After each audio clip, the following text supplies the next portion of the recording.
I'm Jordan Raynor, and this is the Word Before Work.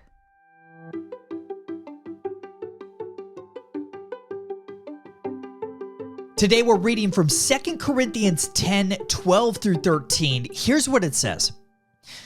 We do not dare to classify or compare ourselves with some who commend themselves.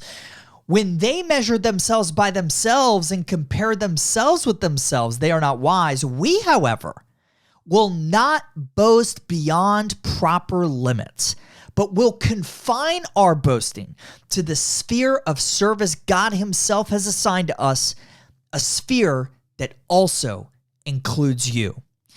Again, that's the Apostle Paul speaking in 2 Corinthians 10, verses 12 and 13.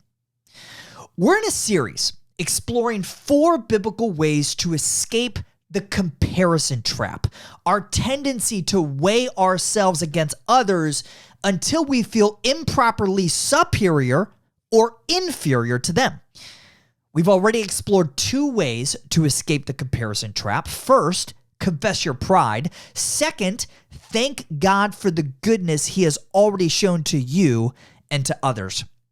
Today's passage in 2 Corinthians shows us the 3rd way to escape the comparison trap. Ask yourself if you're even playing the same game as the person you're comparing yourself to. The context of today's passage is that the Corinthians were comparing Paul to some false preachers. See 2 Corinthians chapter 11.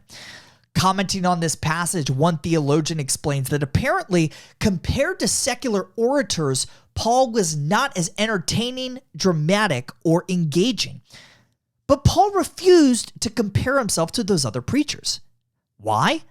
Because he wasn't even playing the same game as they were. They were there to preach, quote, a different gospel, see 2 Corinthians 11:4. Paul was there to preach the one true gospel of Jesus Christ, and so he said he would confine his boasting to the sphere of service God himself had assigned to him.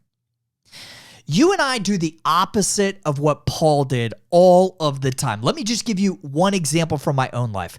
My friend Cal Newport writes incredible business books like Deep Work and Digital Minimalism, and he writes for a very, very broad audience. Cal's writing for Christians and non-Christians alike. I remember a couple of years ago, I found myself falling into the comparison trap and growing jealous of Cal.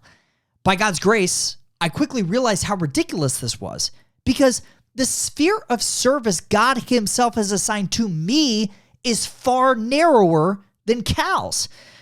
I am called to help Christians connect the gospel to their work. And so my total potential audience is way smaller than Cal's. So it makes absolutely no sense for me to compare myself to him because we aren't even playing the same game. LeBron James wouldn't compare himself to Tiger Woods. Similarly, you and I should realize the foolishness of comparing ourselves to others with different callings. If you're comparing yourself to someone else today, Paul shows you another way to escape. Ask yourself if you're even playing the same game, and if you're not, knock it off. If you are, access some of the other escape routes that we've explored in this series already, or the final one that we will unpack next week. Today's devotional only scratches the surface of how God's word connects to our work. If you want to go deeper, sign up for my free 20-day devotional called The Word Before Work Foundations at twbwfoundations.com. These email devotionals are designed to help you gain a rich understanding of the biblical narrative of work, how exactly your work matters for eternity, and what those truths mean for how we ought to work today.